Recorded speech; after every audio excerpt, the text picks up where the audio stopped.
நம பார்வதி பதயே ஹர ஹர மகாதேவா. தெய்வத்தின் குரல் 2ஆம் பாகம் 254ஆம் பகுதி. ஜாதி முறை, பிறப்பாலேயே குணமும் தொழிலும்.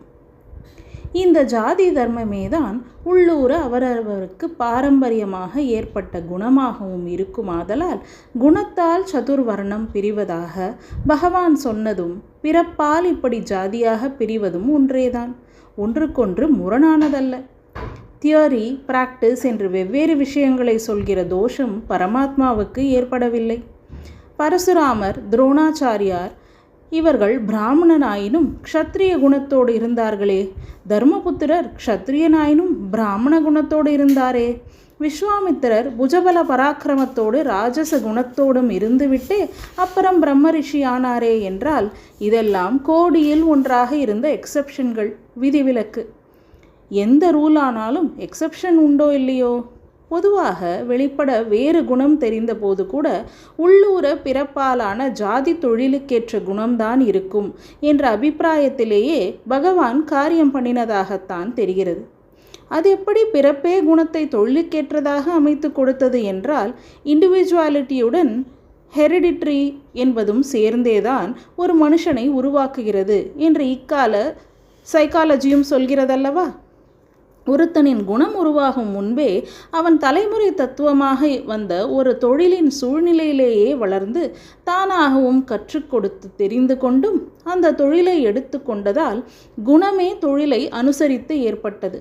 நமக்கு என்று ஏற்பட்ட தொழில் இது என்ற அவரவரும் துராசையோ போட்டியோ இல்லாமல் நிம்மதியாக பிரிந்திருந்து தொழில்களை செய்து கொண்டு மொத்த சமூகம் ஒற்றுமையாக இருந்த காலத்தில் இப்படிப்பட்ட சூழ்நிலையில் பிறந்து அதிபால்யத்திலேயே அந்த தொழிலை பார்த்து அதிலே ஒரு பற்று, ஆப்டிடியூட் உண்டானதால் பிறப்புப்படி செய்வது குணப்படி செய்வதாகவும் ஆயிற்று.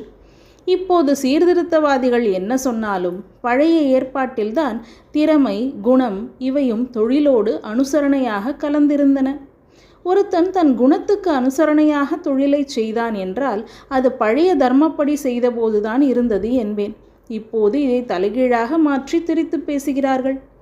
இப்போது மனோ தத்துவத்தை ரொம்பவும் ஆராய்ச்சி செய்கிறவர்கள் கூட என்ன சொல்கிறார்கள்? ஒருத்தனின் குணத்தை, திறமையை, மனோபாவத்தை நிர்ணயம் பண்ணுவதில் ஹெரிடிட்டிக்கும் அவன் இருக்கிற என்வாயன்மெண்ட்டுக்கும் சுற்று வட்டாரத்துக்கும் மிகுந்த முக்கியத்துவம் இருக்கிறது என்கிறார்கள். பழைய நாளில் பாரம்பரியப்படித்தான் அப்பன், பாட்டன், முப்பாட்டன் தொழிலை ஒவ்வொருவனும் பண்ணினான். இரண்டாவதாக ஒவ்வொரு தொழில்காரரும் ஒரே கிராமத்தில் அக்ரஹாரம், பண்டாரவாடை, சேரி, சேணியர் தெரு, கம்மாளர் தெரு என்று தனித்தனியாக ஒவ்வொரு சமூகமாக வசித்த போது என்வாயர்மெண்ட்டும் சாதகமாக இருந்தது. இந்த இரண்டு அம்சங்களும் அழுத்தமான விதத்தில் ஒருத்தனுடைய குணத்தை அவனுடைய பரம்பரை தொழிலுக்கு மிகவும் ஏற்றதாக செய்து வந்தன. இந்த விஷயத்தை நான் சொல்வதை காட்டிலும் காந்தி சொன்னதை எடுத்து காட்டினால் சீர்திருத்தக்காரர்கள் ஒத்துக்கொள்வீர்கள். காந்தி இப்படி சொல்கிறார்: கீதையானது குணத்தையும் கர்மாவையும் பொறுத்தே ஒருத்தனின் வர்ணம் அமைகிறது என்றுதான் சொல்கிறது. அதாவது பரம்பரையால், பிறப்பால் அமைகிறது என்று சொல்லவில்லை. ஆனால் குணமும் கர்மாவும் பிறப்பின் மூலம் பாரம்பரியமாக பெறப்படுகிறவையே. ஆகையால் கிருஷ்ண பரமாத்மா கொள்கை ஒன்று, காரியம் வேறொன்று என்று முரணாக பண்ணவில்லை என்பது சீர்திருத்தவாதிகள் எல்லோரும் தலைவராக ஒப்புக்கொள்ளும் காந்தியின் வார்த்தையாலேயே உறுதியாகிறது. நவீன கொள்கைக்காரர்கள் தங்கள் இழுப்புக்கு வேத சாஸ்திரங்களையும் கிருஷ்ண பரமாத்மாவையும் இழுத்து வளைக்கக்கூடாது. கிருஷ்ணர் நான் சொல்கிறேன் நீ கேள் என்று அடித்து பேசுகிறவர்தான். ஆனால் அவரே ஜனங்கள் எப்படி காரியம் பண்ண வேண்டும் என்கிற போது நான் இப்படி சொல்கிறேன் என்று சொல்லாமல் சாஸ்திரம் எப்படி சொல்கிறதோ அதுவே பிரமாணம் என்று அழுத்தி சொல்லியிருக்கிறார். அவர் காலத்திலிருந்த சாஸ்திரப்படி ஜாதிகள் பிறப்புப்படிதான் பிரிந்திருந்தன என்பது பாரத, பாகவத, விஷ்ணு புராணாதிகளிலிருந்து நிச்சயமாக தெரிகிறது. பிறப்பால் ஜாதி என்கிற சாஸ்திரங்களே கிருஷ்ணர் காலத்துக்கு பிறகுதான் வந்தது என்று கூட இக்கால ரிசர்ச்காரர்கள் சொல்லக்கூடும். ஆதலால் இவ்விஷயத்தை சொல்கிறேன். கிருஷ்ண பரமாத்மாவின் காலத்தில் வர்ணாசிரம வியாகங்களை சொல்கிற சாஸ்திரங்கள்தான் தர்ம பிரமாணமாக இருந்தன என்று பாரத, பாகவத, விஷ்ணு புராணாதி கிரந்தங்கள் சந்தேகத்துக்கு இடமில்லாமல் சொல்கின்றன.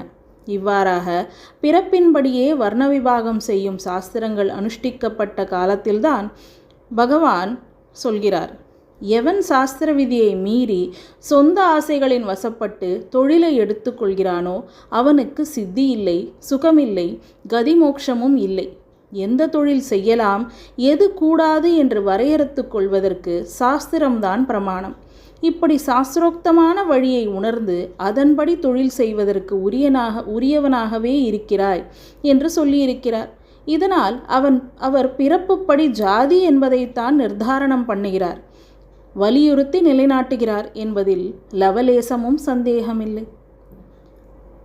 நம பார்வதி பதயே. ஹர ஹர மகாதேவா.